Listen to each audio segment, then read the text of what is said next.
No nosso último resumo bíblico, falamos sobre o livro de Esther, que contou a história de uma mulher judia que se torna a nova rainha da Pérsia e as várias dificuldades, complicações e problemas que ela teve que enfrentar. Se você não assistiu, o link está na descrição. Então hoje nós falaremos sobre o livro de Jó, que conta a história de um homem que perde tudo o que tem, mostrando diversas dúvidas, julgamentos e problemas que ele teve que enfrentar. Então, assista até o final para não perder nada. No início do livro, conhecemos um homem não israelita chamado Jó. E ele era muito rico, tendo 7.000 ovelhas, 3.000 camelos, 500 juntas de boi, 500 jumentas e muitos servos. Mas, além disso, a Bíblia diz que ele era uma pessoa íntegra, honesta, justa e muito temente a Deus. Então, a história nos leva até o reino dos céus, onde Satanás aparece e diz: "Será que Jó não tem razões para temer a Deus?" Respondeu Satanás. "Não tens protegido de todo lado a ele, a sua casa e a tudo quanto tem? Tens abençoado a obra de suas mãos, e os seus bens se multiplicam na terra. Mas estende a tua mão e fere tudo o que ele tem, e com certeza ele te amaldiçoará na tua face." Deus permite que o diabo cause sofrimento a Jó e tire tudo o que ele tem. Assim, o homem recebe várias péssimas notícias seguidas, falando que todos os seus animais haviam sido perdidos. E depois disso, ele ainda fica sabendo que os seus 7 filhos e 3 filhas morreram todos juntos em uma tempestade.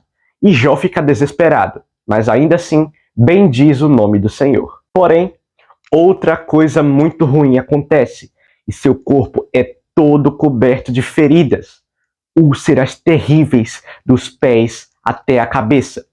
E para piorar, a sua esposa ainda dizia: "Você ainda mantém a sua integridade? Amaldiçoe a Deus e morra." Tudo isso deixa Jó ainda mais desesperado. Então, ele passa o capítulo 3 inteiro lançando maldições sobre o dia do seu nascimento, falando que seria melhor que ele tivesse morrido ainda bebê. Depois disso, entramos na parte principal do livro, que é quando 3 amigos dele, chamados Elifaz, Bildade e Zofar, vêm visitá-lo e começam a debater com ele por muito tempo, onde Jó fala. Então um amigo responde.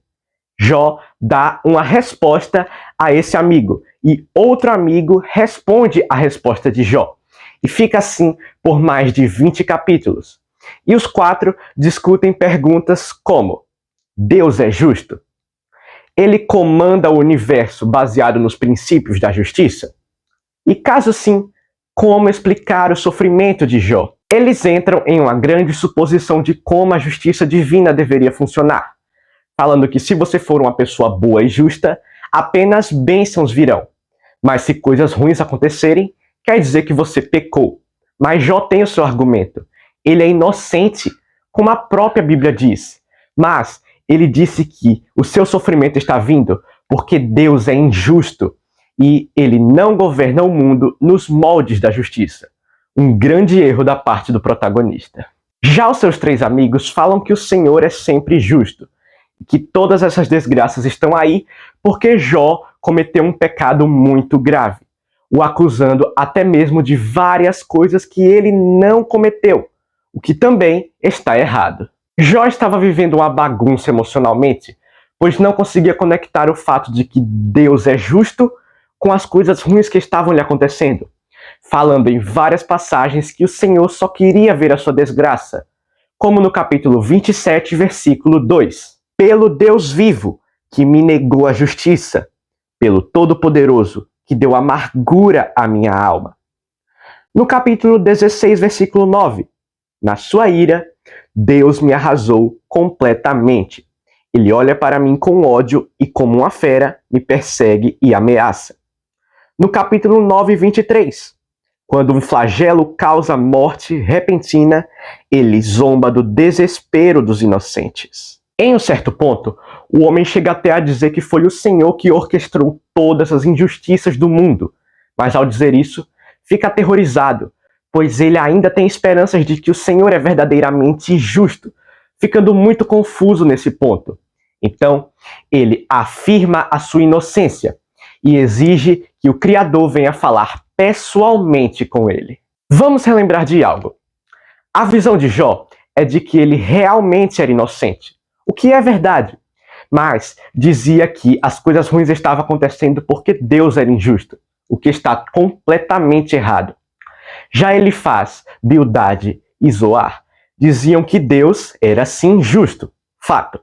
Porém, afirmavam que o sofrimento estava vindo porque Jó tinha cometido graves pecados, o que também está incorreto. Então, outro amigo chamado Eliú aparece e repreende Jó e seus outros 3 amigos, falando que sim, Deus é justo e rege o universo nos moldes da justiça. Porém, diz que o sofrimento não é apenas um castigo para os pecados, mas sim uma forma de evitar erros futuros, pois eles moldam o caráter e ensinam lições valiosas. E diz que não sabe ao certo o real motivo das coisas ruins que acontecem com Jó, mas diz que ele está errado em acusar Deus de ser injusto. Guarde isso para a sua vida. É aí que as conversas com os amigos acabam, e de repente, em uma tempestade, o Senhor aparece para falar com Jó, respondendo primeiro às acusações de que ele era injusto. Então, questiona o homem, fazendo perguntas sobre a ordem de tudo. Por acaso Jó estava vivo quando o universo foi criado? Por acaso ele já controlou o nascer do sol e o clima? Claro que não. O Senhor cuida de todos esses detalhes, e Jó não tem conhecimento suficiente para falar algo desse tipo. A sua visão é limitada, e ele não tem nenhum pedacinho do conhecimento de Deus. Logo, não está em posição para acusá-lo. Então, o Criador fala que aplicar a justiça em um mundo como o nosso não é algo tão simples como eles achavam, mas sim uma tarefa complexa e que não cabe a eles fazer.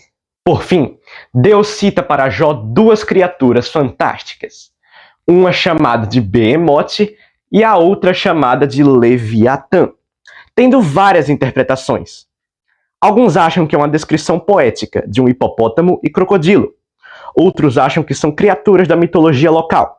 Outros acreditam que eram grandes animais da época, e por aí vai. Deus diz para Jó que esses 2 seres, que eram conhecidos por serem perigosos, não são malvados, e que, na verdade, ele sente orgulho deles, mas também não apresentam segurança para as pessoas. Com isso, Deus mostra a Jó que o mundo criado por ele é bom, mas também imperfeito. Tem ordem, mas também é selvagem. É bonito, mas pode ser perigoso. Então, a resposta do Senhor sobre a pergunta inicial de por que coisas ruins acontecem é de que nós vivemos em um local incrível, porém, que não foi criado para evitar o sofrimento, pois ele é necessário para edificar o caráter de algumas pessoas.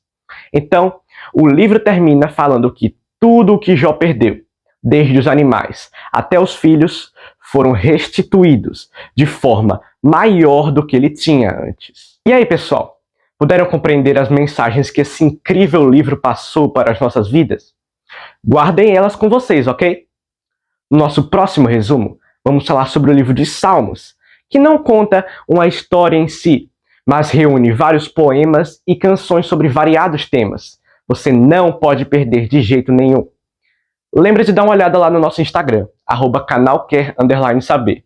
Por lá você vai ver umas curiosidades bem interessantes e que vão te deixar surpreso. Então é isso. Deus te abençoe e tchau!